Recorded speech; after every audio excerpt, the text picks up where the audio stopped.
Hello friends, आज हम लोग जो है हाइब्रिडाइजेशन का नेक्स्ट पार्ट लेकर के आए हैं और उसमें हम लोग पढ़ेंगे hybridization involving D orbital. Hybridization involving D orbital. अभी तक आपने जो पढ़ा sp sp2 sp3 के बारे में पढ़ा, उसमें सिर्फ और सिर्फ जो है इन्वॉल्वमेंट किन किन ऑर्बिटल्स का होता था, सिर्फ s और p ऑर्बिटल का। आज हम लोग पढ़ेंगे यस और पी के अलावा डी ऑर्बिटल का भी इन्वॉल्वमेंट होगा। तो आज का जो टॉपिक है हाइब्रिडाइजेशन इन्वॉल्विंग डी ऑर्बिटल। ठीक, हाइब्रिडाइजेशन इन्वॉल्विंग डी ऑर्बिटल। अगर आप इसकी बात करते हैं तो आपको मालूम है सेकेंड पीरियड के एलिमेंट जो होते हैं, सेकेंड पीरियड के जो एलिमेंट होते हैं उनमें डी ऑर्बिटल एब्सेंट होता है। डी ऑर्बिटल क्या होता है? एब्सेंट होता है। कैसे जाना? आप ऐसे ही समझ सकते हैं। क्यों? क्योंकि हम लोग जानते हैं 2D नहीं होता है, 2D नहीं पाया जाता है। ठीक, और 2D नहीं पाया जाता तो ये इसका मतलब है हम लोग इन्वॉल्वमेंट किसकी बात कर रहे हैं? हम लोग थर्ड पीरियड की बात शुरू करेंगे। थर्ड पीरियड एलिमेंट जिनमें डी ऑर्बिटल पाया जाता है। ठीक, डी ऑर्बिटल पाया जाता है, प्रेजेंट होता है। तो ये डी ऑर्बिटल जो है, जैसे देखिए 3s 3p और 3d, इनका एनर्जी कंपैरेबल होता है। एनर्जी जो होता है कंपैरेबल होता है, बहुत ज्यादा डिफरेंस नहीं दिखा रहे, कंपैरेबल है। तो इन्वॉल्व इन हाइब्रिडाइजेशन, ये हाइब्रिडाइजेशन में पार्टिसिपेट कर सकते हैं। इन्वॉल्व इन हाइब्रिडाइजेशन, अगर ये हाइब्रिडाइजेशन में पार्टिसिपेट करेंगे, ध्यान दीजिएगा, अगर ये हाइब्रिडाइजेशन में पार्टिसिपेट करेंगे तो यहां पे आप जानते हैं फॉर्म, क्योंकि 4 बॉन्ड तक तो आपने पढ़ा तो 4 से ज्यादा बॉन्ड बनेगा। Form hypervalent compound, form hypervalent compound. जैसे देखिए अगर हम लोग पढ़ेंगे तो यहां पे कौन कौन से कंपाउंड पढ़ेंगे? जैसे PCl5, SF6, IF7, इस तरह के कंपाउंड को यहां पर पढ़ेंगे। ठीक है भाई, और डी ऑर्बिटल का इन्वॉल्वमेंट होगा। तो हम लोग ये जो पढ़ेंगे ये थर्ड पीरियड एलिमेंट के केस के लिए पढ़ेंगे। सेकेंड पीरियड इस तरह के हाइपर वैलेंट कंपाउंड का फॉर्मेशन नहीं कर सकते, क्योंकि उनमें डी ऑर्बिटल क्या होता है? एब्सेंट होता है। ये ध्यान रखिएगा। तो जो हम लोग पढ़ने अब यहां चल रहे हैं वो जो उसका बारे में देखिए, हम लोग पढ़ने चल रहे हैं यहाँ पे 3 तरह का हाइब्रिडाइजेशन पढ़ेंगे। एक पढ़ेंगे sp3d हाइब्रिडाइजेशन, यानी एक डी ऑर्बिटल इस्तेमाल होगा, राइट। और दूसरा जो हाइब्रिडाइजेशन पढ़ेंगे sp3d2 हाइब्रिडाइजेशन, और तीसरा पढ़ेंगे sp3d3 hybridisation.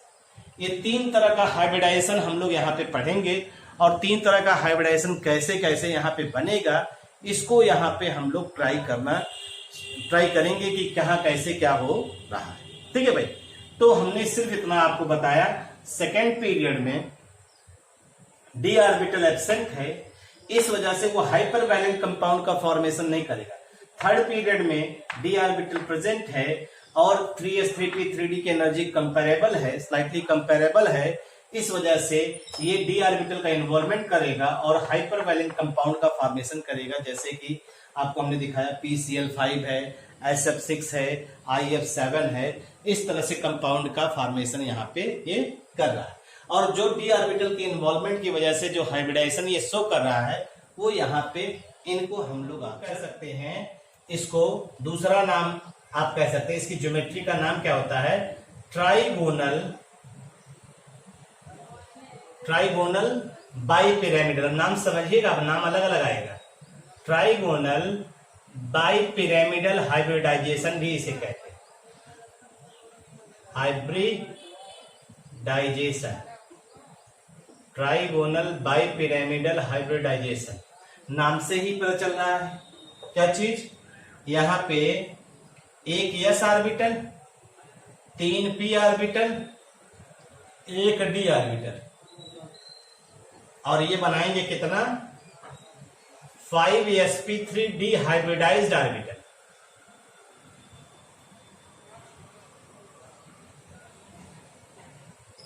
Five sp3 dehybridized orbital बनाएंगे और वो पांचों sp3 डिहाइब्रिडाइज्ड ऑर्बिटल जो है 3D स्पेस में जो है क्या करेंगे, 3D स्पेस में अरेंज होंगे। ये क्या करेंगे, 3D स्पेस में अरेंज होंगे। ठीक, तो कुल कितने ऑर्बिटल बन रहे हैं, यहां 5 बन रहे हैं, 5 5sp3 डिहाइब्रिडाइज्ड ऑर्बिटल बन रहा है। ये पांचों जो है वो क्या करेंगे, 3D स्पेस में जब अरेंज करेंगे तो एक ज्योमेट्री बनाएंगे, फॉर्म अ ज्योमेट्री। और उस ज्योमेट्री का नाम हमने बताया आपका क्या है, ट्राइगोनल बाइपिरामिडल। अब देखिए इसको दिखा करके हम आपको दिखा रहे हैं कैसे बन रहा है ये। अगर आप इसको देखिए तो यहां पे देखिए ये ट्राइगोनल तो ये हो गया, एक ट्राइगोनल हो गया। आपको अगर याद हो sp2 में ट्राइगोनल प्लानर बनता है भाई, तो ये ट्राइगोनल होगा, एक ही प्लेन में है। तो और एक बांड एबव और बिलो दिखाते हैं, एक बांड एबव, ये ऐसे रहेगा। ठीक है भाई, अब इसी पे लोबल अरेंजमेंट कर दीजिए, एक लोब यहां, एक लोब यहां, एक लोब यहां, एक लोब यहां, एक लोब यहां, ये हो जाएगा। अगर हम लोग इसी की बात करें तो सीधे सीधे जो है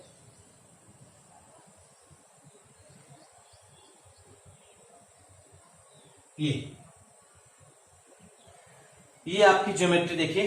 अब आपको हम दिखा रहे हैं ट्राइगोनल का मतलब ये हो गया, ट्राइगोनल 1 2 और ये 3, ये ट्राइगोनल हो गया। एक ऐसे है, एक ये है और एक इसके नीचे, यानी इस तरह से देखिए, इस तरह से ये ट्राइगोनल प्लानर हो गया ये। अब ये देखिए ये एंगल कितना बना रहा है इसके साथ, तो ट्राइगोनल तो एक दूसरे के साथ 120 डिग्री बनाता है, ट्राइगोनल तो एक दूसरे के साथ 20 बनाएगा, ये ट्राइगोनल हो गया। और ये जो ऊपर नीचे निकला हुआ लोब, ये बनाएगा सबके साथ 90 डिग्री। यानी यहाँ पे sp3 डिहाइब्रिडाइजेशन में 90 डिग्री और 120 डिग्री पाया जाएगा। जैसे ये प्लेन है, इस प्लेन में के ऊपर एक हो गया तो ये 90 डिग्री चाहे जिस साइड में चले 90 डिग्री बनाएगा, ये 90 डिग्री बनाएगा चाहे जिधर देखिए। ठीक है, और जो ट्राइगोनल वाला दिखाई दे रहा है वो कितना बना रहा है, 120 डिग्री बनाएगा। ठीक, और इसका एक एग्जाम्पल होता है, एग्जाम्पल हम लोग ऑब्जर्व करते हैं PCl5। ठीक है भाई, और एक चीज और ध्यान रखिएगा, इस लोब, इसे लोब कहते हैं, लोब जिसमें इलेक्ट्रॉन पाया जाता है, ये लोब है, इसे हम लोग एक्सियल लोब कहते हैं, एक्सियल लोब। ठीक है, सॉरी इक्वाटोरियल लोब है, एक्सियल ये वाला है, ये वाला इक्वाटोरियल लोब है भाई, और ये वाला एक्सियल लोब है। ठीक, तो इसीलिए इसे देखिए, इसे साइड में हम दिखा दे रहे हैं ई, ये दिखा दे रहे हैं ई, ये दिखा दे रहे हैं ई, और इसको दिखा दे रहे हैं ए, थोड़ा आपको आइडिया हो जाए, ये आइडिया हो जाए ए। तो 3 इक्वाटोरियल लोब है, और इक्वाटोरियल लोब हमेशा कितने 120 डिग्री पे रहेंगे, और एक्सियल लोब इक्वाटोरियल से कितने रहेंगे 90 डिग्री पे रहेंगे।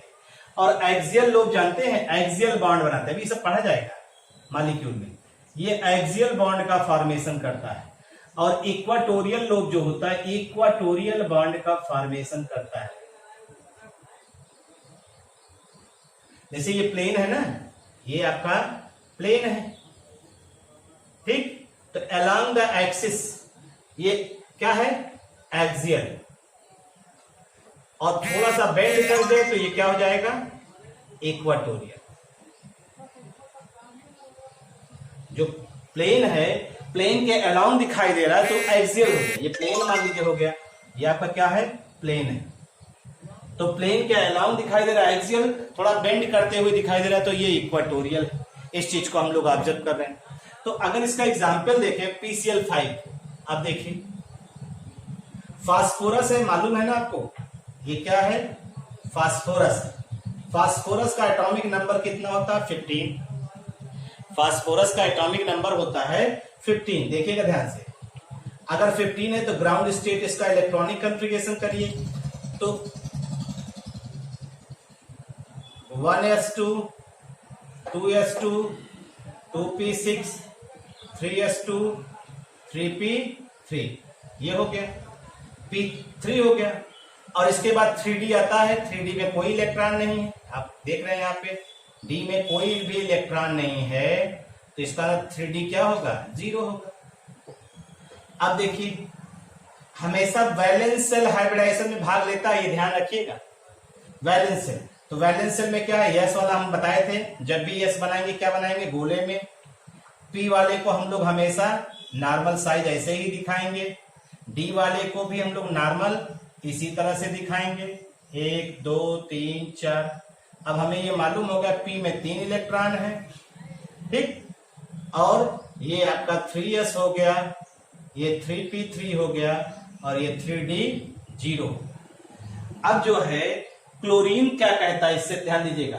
क्लोरीन फास्फोरस से कहता है भाई हम 5 लोग आ रहे हैं, हम कै लोग आ रहे हैं, 5 लोग आ रहे हैं बॉन्ड बनाने के लिए, तो 5 अनपेयर्ड ऑर्बिटल आपके पास होने चाहिए।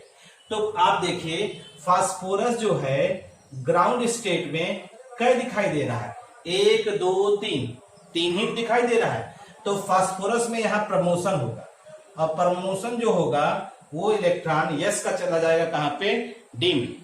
अगर डी में चला जाएगा तो अब देखिए यस का 1 इलेक्ट्रॉन बचा यहां पे, पी का 3 है ही है, और ये यहां से जो है 1 2 3 4, 1 इलेक्ट्रॉन यहां आ गया। अब अगर आप गौर से देखिए तो यहां पे जो हाइब्रिडाइजेशन होगा, 1 यस 3 पी और 1 डी आप लेंगे, 1 यस ऑर्बिटल ले रहे हैं, 3 पी ऑर्बिटल ले रहे हैं और 1 डी ऑर्बिटल ले रहे हैं, बाकी 4 छोड़ देंगे। तो ये आपका जो है 4 वैकेंट है ना, 4 वैकेंट को आप छोड़ देंगे, तो ये आपने जो है हाइब्रिडाइजेशन दिखा दिया। ध्यान दीजिएगा, ये आपका हाइब्रिडाइजेशन होगा। कौन सा हाइब्रिडाइजेशन, 1 यस है, 3 पी है और 1 डी है, तो sp3d हाइब्रिडाइजेशन ये हो गया। अब आपको मालूम है इनसे जुड़ने के लिए, अब जब ये हाइब्रिड ऑर्बिटल बन गए तो इनसे जुड़ने के लिए कौन आएगा, इनसे जुड़ने के लिए Cl आएगा, और Cl का कौन सा, Cl 17 होता है, लास्ट में 3p5 आता है। p का इलेक्ट्रॉन जो होता है वो किससे, कौन से ऑर्बिटल में रहता है, सॉरी क्लोरीन का इलेक्ट्रॉन जो है अनपेयर्ड वाला किस में है, p में है, तो p में है, तो इसका मतलब है यहां अब इलेक्ट्रॉन आएगा, देखो इससे जुड़ने के 1 2 3 4 5, और ये सब किससे आ रहा है, Cl से। ये डॉटेड लाइन जो दिखा रहे हैं Cl से, ये सब Cl से ऐसे बांड बना लेंगे, और ये सब sigma bond, 1 sigma bond, 2 sigma bond, 3 sigma bond, 4 sigma bond, 5 sigma bond, इस तरह से जो है ये आपका Cl के साथ जुड़ जाएंगे, और जब Cl और PCl जुड़ जाएंगे तो वहां सिग्मा बांड का फॉर्मेशन होगा। अब आपको ये ध्यान रखना है, इसमें 5 में से कै एक्सियल होंगे, 2, और कितने इक्वाटोरियल होंगे, 3। आइए देखते हैं एक्सियल और इक्वाटोरियल को।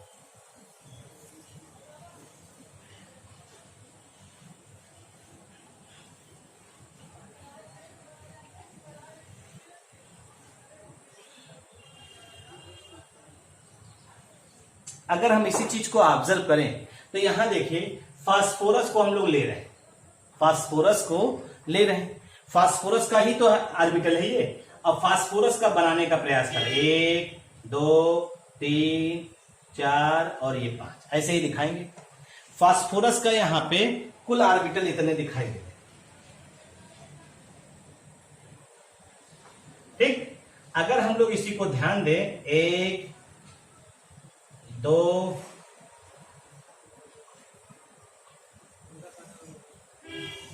और 3 4 5। अब आपको ये तो मालूम ही है कौन एक्सियल है कौन इक्वाटोरियल है, आपको बार बार इस चीज की चर्चा। सबके पास एक एक इलेक्ट्रॉन है, सबके पास, पांचों के पास एक एक इलेक्ट्रॉन था ना, ये देखिए पांचों के पास एक एक इलेक्ट्रॉन हुआ था। फिर कौन आ रहा है, Cl। Cl अपना इलेक्ट्रॉन किस में लेकर आएगा, Cl का P का शेप कैसा होता है, डंबल, तो डंबल में इलेक्ट्रॉन लेकर आएगा। ध्यान दीजिएगा, ये डंबल Cl बुक में देखेंगे आपको ऐसे दिखाई देगा भाई, ये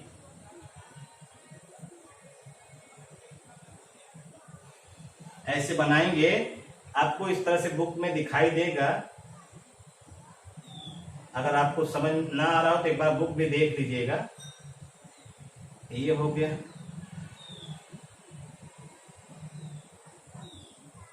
ये जो डंबल है ये किसका है ये जरूर बताइएगा। ये सीएल का है, सीएल अपना लेकर के आ रहा है। अब आप देखिए ये सिग्मा बांड बन गया, ये सिग्मा बांड बन गया, ये सिग्मा बांड बन गया, ये सिग्मा, 5 सिग्मा बांड बनने हैं, ये सिग्मा बांड बन गया। तो एक सिग्मा बांड ये, एक सिग्मा बांड ये, एक सिग्मा बांड ये, एक सिग्मा बांड ये, एक सिग्मा बांड ये।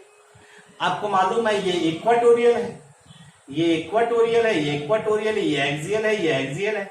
एक्सियल लोब, एक्सियल यानी कितने एक्सियल लोब और कितने मतलब एक्सियल बॉन्ड और कितने इक्वाटोरियल बॉन्ड हो गए तो आप बताएंगे यहाँ पे। अभी देखिए तो ये सिग्मा बॉन्ड हो गया, ये ऐसे मिला देंगे, ये ट्राइगोनल हो गया, देख रहे हैं, और वो बाइपिरामिडल हुआ, ठीक। और ये जो सिग्मा बॉन्ड बन रहा है वो किसके किसके बीच में, देखो ये sp3d ऑर्बिटल है और ये 3p ऑर्बिटल है। तो जो सिग्मा बॉन्ड बन रहा है sp3d किसका है, फास्फोरस का, और 3p ऑर्बिटल किसका है, क्लोरीन का। इनके बीच में सिग्मा बॉन्ड बन रहा है भाई, इनके बीच में सिग्मा बॉन्ड यहाँ पे फॉर्मेशन हो रहा है। आप इस चीज को ध्यान दीजिएगा।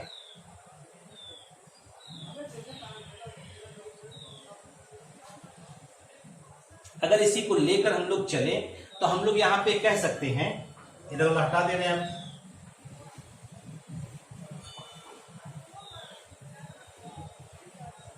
अगर हम इसी को दिखाएं यहाँ पे तो यहाँ देखिए P Cl Cl Cl और ये Cl, ये Cl है। आपको मालूम है जो PCl बॉन्ड है एक एक्सियल बॉन्ड हो गया और एक इक्वाटोरियल बॉन्ड, ठीक। एक्सियल और इक्वाटोरियल बॉन्ड की लेंथ की अगर हम लोग बात करें तो जितने भी PCl इक्वाटोरियल वाले होते हैं, इक्वाटोरियल बॉन्ड की लेंथ जो होती है, एक क्वेश्चन पूछा जाता है, इक्वाटोरियल की बॉन्ड की लेंथ जो होती है 209 पिकोमीटर होता है, 209 पिकोमीटर होता है, 204 पिकोमीटर होता है। और जो ये एक्सियल बॉन्ड है, एक्सियल बॉन्ड है इसका है 219 पिकोमीटर।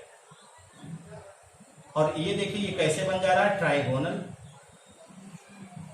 ये ट्राइगोनल हो गया, ये एंगल हो गया 120 डिग्री, ये एंगल हो गया 90 डिग्री। अब यहां क्वेश्चन आता है कि क्या PCl5 में पांचों PCl bond equal in length हैं? तो क्वेश्चन तो आंसर आपको दिखाई दे रहा है कि नो, ऐसा नहीं है। क्यों? कि जो PCl5 में एक्सियल बॉन्ड है वो लार्जर है देन इक्वाटोरियल बॉन्ड। अब क्वेश्चन आता है क्यों ऐसा हो रहा है, तो आइए इसको समझने का प्रयास करते हैं।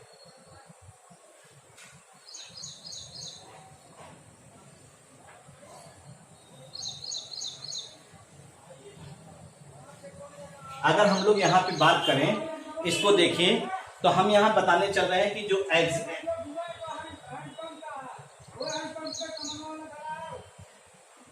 इन PCl5 की अगर हम लोग बात करते हैं, all the PCl bond are not equivalent या equal in length, equal in length, ठीक। इसमें दो जो है P और Cl के बीच में बॉन्ड है, दो PCl के बीच में बॉन्ड है जो जिसे आप क्या कह रहे हैं, एक्सियल, ठीक। और 3 जो है PCl के बीच का बॉन्ड है जिसे आप इक्वाटोरियल कह रहे हैं, ठीक है भाई। एक्सियल और इक्वाटोरियल इस तरह से बोल रहे हैं। फिर आप ये कह रहे हैं कि एक्सियल बॉन्ड जो होता है are larger than equatorial bond, जो एक्सियल बॉन्ड है वो आपका क्या है, लार्जर देन इक्वाटोरियल बॉन्ड है। एक्सियल बॉन्ड जो होता है वो लार्ज इन लेंथ होता है। अब क्वेश्चन आता है ऐसा क्यों हो रहा है, क्वेश्चन है ऐसा क्यों हो रहा है, तो आपको बताना है जितने भी इक्वाटोरियल बॉन्ड है, ये इक्वाटोरियल है, ये इक्वाटोरियल है, ये इक्वाटोरियल, इक्वाटोरियल सब 120 डिग्री पे है और एक्सियल वाला जो है 90 डिग्री पे है, तो यानी ये पास होगा। और जानते हैं जब पास होगा तो उनमें रिपल्सिव इंटरेक्शन ज्यादा एक्सपीरियंस करेगा भाई, इससे इस प्लेन से इसको ये रिपल्सन ज्यादा एक्सपीरियंस करेगा, तो ये क्या करेगा, थोड़ा सा इनलार्ज हो जाएगा। यानी सीधे सीधे हम लोग कह सकते हैं कि axial bond suffers more repulsion,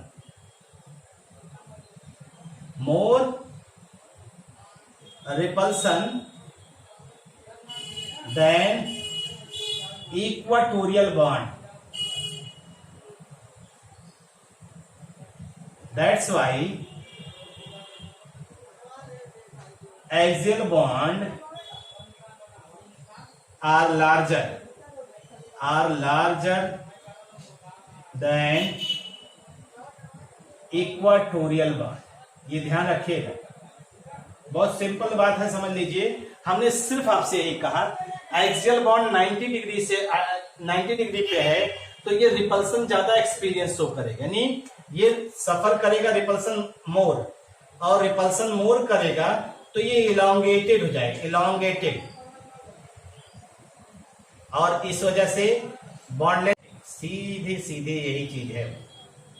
और आपसे पूछे क्यों रिपल्सन ज्यादा है तो आप बताएंगे कि ये 90 डिग्री पे प्रेजेंट होता है। और इस ज्योमेट्री को हम लोग क्या करें, ट्राइगोनल हो गया, ट्राइगोनल और बाई पिरामिडल ये ज्योमेट्री है, और दो एंगल पाया जाएगा। लेकिन जब दो ज्योमेट्री है तो दो एंगल भी होगा, ये है 120 डिग्री वाला और ये है 90 डिग्री वाला।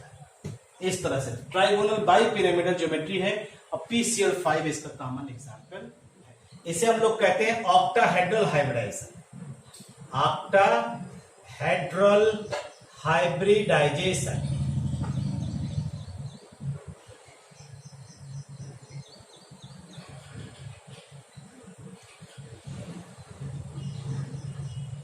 ठीक है भाई, ऑक्टाहेड्रल हाइब्रिडाइजेशन। नेक्स्ट है सेकंड ऑक्टाहेड्रल हाइब्रिडाइजेशन sp3d2।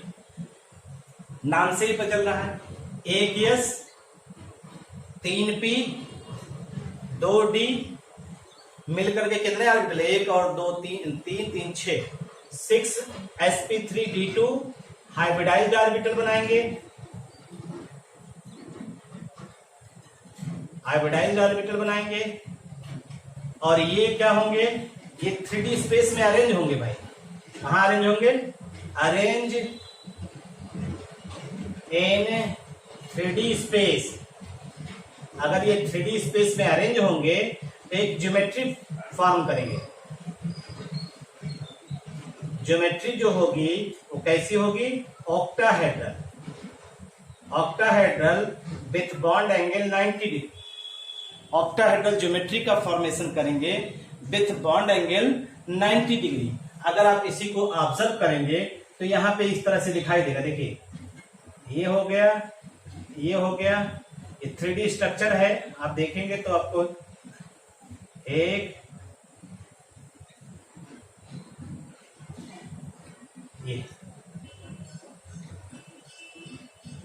ये आपका जो है ऑक्टाहेड्रल ज्योमेट्री बन जाएगी।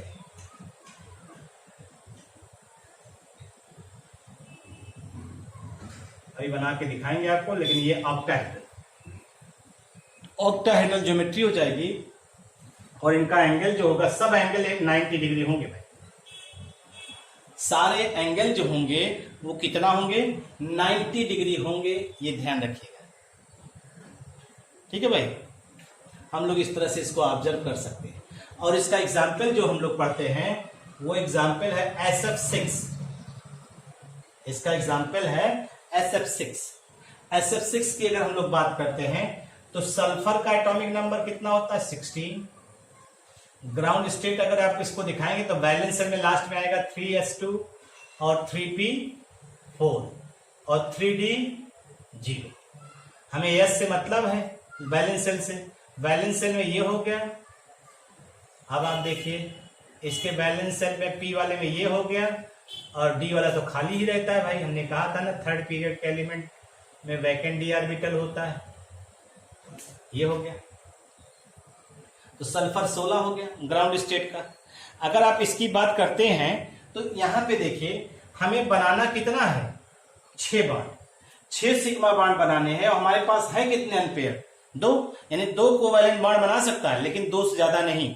तो इसलिए सल्फर को क्या करना पड़ेगा, एक्साइटेड स्टेट में सल्फर आए और जब एक्साइटेड स्टेट में दिखाएंगे तो ये वाला इलेक्ट्रॉन यहां से यहां प्रमोट करे और ये वाला इलेक्ट्रॉन यहां से यहां प्रमोट करे। अगर इस तरह सिचुएशन हो तो एक और आपका ये हो जाएगा 1 2 3 और यहां पे आ जाइए 1 2 3 4 1 2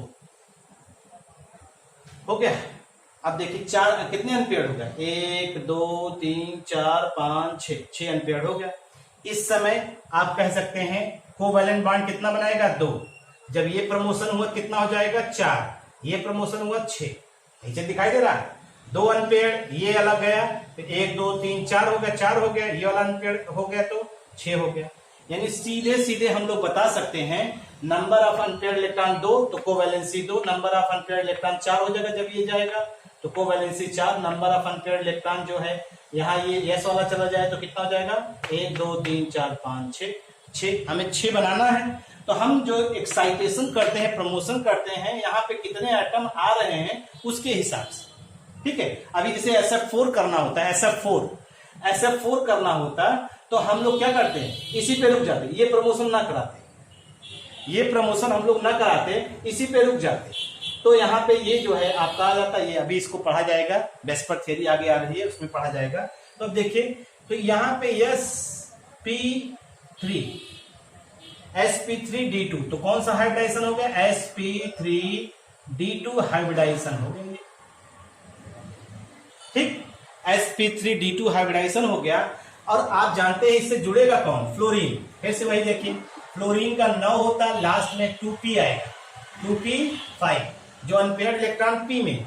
तो इसका मतलब है इससे जुड़ेगा, इससे जुड़ेगा, इससे जुड़ेगा, इससे जुड़ेगा, इससे जुड़ेगा, इससे जुड़ेगा और ये आपका कौन आ रहा फ्लोरीन। ये फ्लोरीन जुड़ जाएगा इससे, धीरे धीरे आप इस तरह से ऑब्जर्व करेंगे और ये सब सिग्मा बॉन्ड 3 4 5 6 सिग्मा बॉन्ड हो गया, ठीक है। और ये जो सिग्मा बॉन्ड बनेगा आप जानते हैं ये कौन सा है, ये सब के सब sp3d2 हैं, sp3d2 हैं, sp3d2 हैं, sp3d2 है भाई, sp3d2 है और sp3d2 हाइब्रिडाइजेशन है।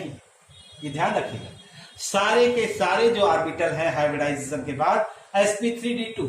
और यहाँ पे आ किसका रहा है, ये 2p ऑर्बिटल ऑफ फ्लोरीन। ये सिग्मा बॉन्ड जो बन रहा है sp3d2 और 2p ऑर्बिटल ऑफ फ्लोरीन के बीच में। अगर हम इसी को दिखाएं तो ये जो ऑर्बिटल है ये सल्फर के हैं। तो सल्फर के अगर आएंगे तो अगर हम लोग इसको दिखाएं, इसको ठीक से बना करके, तो ये कुछ इस तरह से आएगा 1 2 3 4 5 और 6 हो गया। और सबके पास एक एक इलेक्ट्रॉन है भाई, सबके पास एक एक इलेक्ट्रॉन है जिसको आप दिखाते हैं। तो 1 electron, 2 electron, 3 electron, 4 electron, 5 electron, 6 electron. और सबके साथ कौन जुड़ेगा, ये फ्लोरीन का p ऑर्बिटल। p आएगा तो डंबल हमेशा आएगा, ध्यान रखिएगा। ये फ्लोरीन का p ऑर्बिटल, ये फ्लोरीन का p ऑर्बिटल, ये फ्लोरीन का p ऑर्बिटल, ठीक है भाई। और ये भी आपका कौन सा आएगा, p ऑर्बिटल। ये सब कौन से आपके हो गए, सिग्मा बॉन्ड, ये सब आपके जो है सिग्मा बॉन्ड का फॉर्मेशन हो रहा है। देखिए यहाँ पे अगर हम लोग सीधे सीधे ऑब्जर्व कर रहे हैं, ये सारे एंगल जो है 90 डिग्री होंगे और इस ज्योमेट्री को हम लोग क्या कहते हैं, ऑक्टाहेड्रल, ऑक्टाहेड्रल ज्योमेट्री कहेंगे। और बॉन्ड एंगल 90 डिग्री हो गया। अगर इसी का बॉन्ड लाइन नोटेशन आप दिखाना चाहें बॉन्ड के रूप में, तो आप इसी को यहाँ पे दिखा सकते हैं। अगर इसी को दिखाएं यहाँ पे, तो देखिए इस चीज को हम लोग ऐसे दिखा भी सकते हैं। यहाँ पे सल्फर हो गया, ये हो गया, 4 बॉन्ड हो गया, यहाँ पे F F F F F और ये आपका सीधे सीधे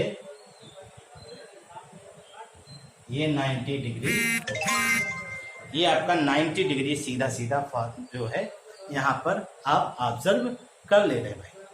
तो हमारा कहने का मतलब है इसको आप बॉन्ड लाइन नोटेशन लेकर के चलिए, बॉन्ड बना के दिखाइए, लोबल अरेंजमेंट दिखाइए और उनके बीच का एंगल और शेप का नाम क्या हो रहा है। और ये जो सिग्मा बॉन्ड बन रहा है किसके किसके बीच में, हमने बताया ना sp3 और 2p ऑफ फ्लोरीन के बीच में सिग्मा बॉन्ड बन रहा है। ठीक, sp3 D3 hybridisation,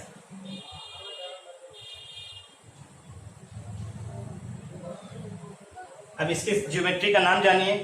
trigonal, bipyramidal तो आपने पढ़ लिया था, ऑक्टाहेड्रल पढ़ लिया था। अब इसकी ज्योमेट्री का नाम होता है, इसे हम लोग कहते हैं पेंटागोनल, पेंटागोनल बाइपिरामिडल। जहां बाइपिरामिडल आएगा एंगल हमेशा 90 डिग्री होगा, ये ध्यान रखिएगा। जहां बाइपिरामिडल बोलेगा एंगल हमेशा कितना, 90 डिग्री। पेंटागोनल बाइपिरामिडल हाइब्रिडाइजेशन इसे कह सकते हैं, नाम से ही पता चल रहा है। ठीक है भाई, अगर हम इसी को ध्यान दें तो इसमें क्या कह रहे हैं, एक s ऑर्बिटल, 3 p ऑर्बिटल और 3 d ऑर्बिटल, कुल मिला के हो गया क्या, ये आपस में हाइब्रिडाइजेशन में भाग लें तो कुल कितने ऑर्बिटल बनेंगे, 7sp3 d3 हाइब्रिडाइज्ड ऑर्बिटल का फॉर्मेशन करें। कुल ऑर्बिटल 7 आ रहे हैं ना, 7sp3 d हाइब्रिडाइज्ड ऑर्बिटल का फॉर्मेशन कर रहे हैं। और ये क्या करेंगे, अरेंज होंगे, कहां अरेंज होंगे, इन 3D स्पेस, 3D स्पेस में अरेंज होंगे ये। और जब 3D स्पेस में अरेंज होंगे तो कौन सी ज्योमेट्री बनाएंगे, पेंटागोनल, पेंटागोनल बाइपिरामिडल ज्योमेट्री का फॉर्मेशन करेंगे। और पेंटागन हमेशा 72 डिग्री बनाता है और बाइपिरामिडल जो होगा वो हमेशा कितना बनाएगा, 90 डिग्री बनाएगा। ये हमने कहा ना, जहां पर बाइपिरामिडल ज्योमेट्री की बात करेंगे वहां हमेशा कितना एंगल दिखाएंगे, कितना भाई, 90 डिग्री। ये ध्यान रखिएगा। और जो शेप बन रहा है इसमें देखिए, पेंटागन बनाना है तो पेंटागन तो यही हो गया आपका, देखिए ये एक बाहर कर दीजिए, ये पेंटागन हो गया। अब इसको अगर हम लोग दिखाएं, 1 लोब, 2 लोब, 3 लोब, 4 लोब और ये 5 लोब। ठीक, ये पेंटागन हो गया। और एक लोब जो है आप ऐसे दिखा दीजिए, एक ऊपर और एक नीचे।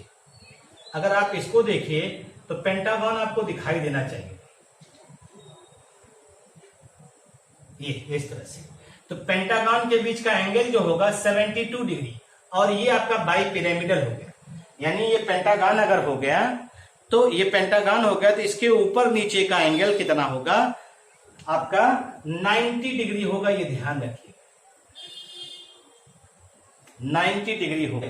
और इसका एग्जाम्पल हम लोग क्या ऑब्जर्व करते हैं, इसका एग्जाम्पल है IF7। एक ही एग्जाम्पल है जिसको हम लोग नॉर्मली ऑब्जर्व करते हैं, IF7, जिसकी ज्योमेट्री पेंटागोनल बाई पिरामिडल होता है। तो आइए इसको देखते हैं और इसको समझने का प्रयास करते हैं। तो IF7 को अगर हम लोग देखें बनते हुए, ठीक है भाई, तो I का जो है एटॉमिक नंबर आपको मालूम ही है, आयोडीन का कितना होता है भाई, 53। अगर इसका ग्राउंड स्टेट का इलेक्ट्रॉनिक कॉन्फ़िगरेशन करें तो लास्ट में आता है 5s2, 5p5 और 5d0, ये आएगा लास्ट में आएगा भाई, 5s2, 5p5, 5d0, तो ये s ऑर्बिटल होगा, s में 2 इलेक्ट्रॉन, p में कितने इलेक्ट्रॉन होते हैं, आपके पास कितने इलेक्ट्रॉन है, और यहाँ d है 1 2 3 4। अब आप देखिए अनपेयर्ड इलेक्ट्रॉन 1 है, कोवैलेंसी 1 है, ठीक। हमें चाहिए कितने अनपेयर्ड, 7, क्योंकि 7 फ्लोरीन जुड़ने आ रहे हैं यहाँ पे। 7 फ्लोरीन जुड़ने का मतलब है ये सीधा सीधा आपको जो है यहाँ पे एक्साइटेशन आपको दिखाना पड़ेगा। एक ये गया, फिर ये गया, और फिर ये गया, यानी आयोडीन का जो एक्साइटेड स्टेट में आप दिखाएंगे तो देखिए S 1 P 1 2 3, फिर यहां D वाले में अगर आप देखेंगे 1 2 3 4, 1 2 3, ये हो गया। और ये हाइब्रिडाइजेशन में पार्टिसिपेट करेंगे, देखिएगा यस, और 3 P, तो कौन सा हाइब्रिडाइजेशन होगा, sp3d3 हाइब्रिडाइजेशन, sp3d3 हाइब्रिडाइजेशन, ये हो गया। अब ये आपके पास कितने हाइब्रिडाइज ऑर्बिटल हो गए, टोटल 7 sp3d हाइब्रिडाइज ऑर्बिटल हो गए। और ये सब किससे जुड़ेंगे, फ्लोरीन से, तो फ्लोरीन का कौन सा ऑर्बिटल आएगा, p, कौन सा p, 2p, 2p आएगा, इससे जुड़ेगा, और जुड़ करके हम लोग इसको सीधे सीधे ऑब्जर्व कर लेंगे, इसको सीधे सीधे ऑब्जर्व हम लोग कर सकते हैं। और ये सब sigma bond, 1 sigma bond, 2 sigma bond, 3 sigma bond, 4 sigma bond, 5 sigma bond, 6 sigma bond, 7 sigma bond, तो सीधे सीधे हम लोग कह सकते हैं यहाँ फ्लोरीन का जो है 2p ऑर्बिटल और आयोडीन का sp3d हाइब्रिडाइज, यानी जो सिग्मा बॉन्ड बन रहा है, कितने सिग्मा बॉन्ड, 7 सिग्मा बॉन्ड बन रहे हैं, वो sp3d3 hybridise orbital of iodine और 2p atomic orbital of fluorine के बीच में बन रहा है, ये ध्यान रखिएगा। ये सिग्मा बॉन्ड सीधे सीधे आप ऑब्जर्व कर सकते हैं इस तरह से। अगर हम इसी को बॉन्ड के रूप में, ऑर्बिटल के रूप में दिखाना चाहें तो देखिए, आइए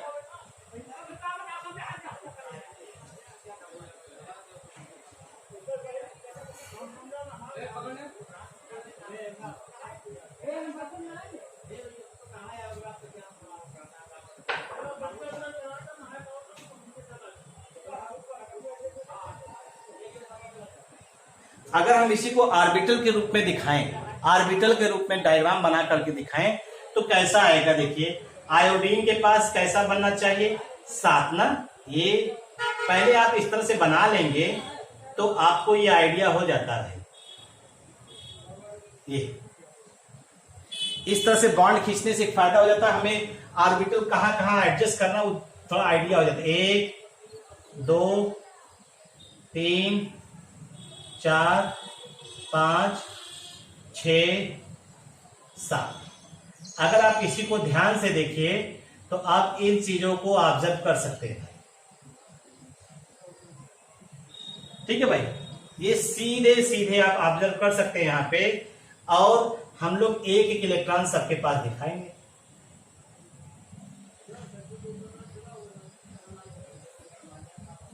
ठीक है भाई। अगर हम इसको दिखाएं, अब इसके साथ जुड़ने कौन आएगा, फ्लोरीन, फ्लोरीन जुड़ने आएगा। ये फ्लोरीन का कौन सा ऑर्बिटल p है, तो सब जुड़ने ऐसे आएंगे, ये हो जाएगा, ये हो जाएगा आपका,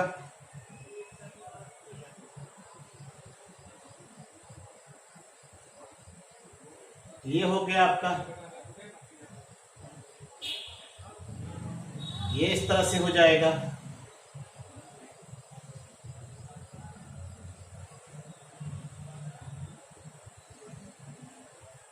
आप ऐसे बना लीजिएगा, ठीक है भाई। इस तरह से आप इसको दिखा सकते हैं। और ये आपका सिग्मा बॉन्ड हो गया, ये भी आपका सिग्मा बॉन्ड हो गया, सिग्मा बॉन्ड हो गया, सिग्मा बॉन्ड हो गया, सिग्मा बॉन्ड हो गया, ये भी सिग्मा बॉन्ड, ये सिग्मा बॉन्ड हो गया। ठीक है भाई। और अगर इसको मिला करके देखिए तो आपको दिखाई देगा कैसे पेंटागन दिखाई दे रहा है। ये पेंटागन दिखाई दे रहा है, ये पेंटागन दिखाई दे रहा था। इस पेंटागन का एंगल जो होगा हमने बताया ना 72 डिग्री। और ये जो बनाता है पेंटागन के साथ जो बाई पिरामिडल है वो हमेशा कितना एंगल बनाएगा, 90 डिग्री बनाएगा। ये हमेशा 90 डिग्री का फॉर्मेशन यहाँ पे कर रहा है। ठीक, तो इस तरह से आपका जो ये हाइब्रिडाइजेशन में है, इनको आप ऑब्जर्व कर सकते हैं, इनको आप पढ़ सकते हैं, इनको थोड़ा सा समझ बूझ के बना सकते हैं। ठीक है भाई, इतनी बातों को पढ़ डालिए। Thank you.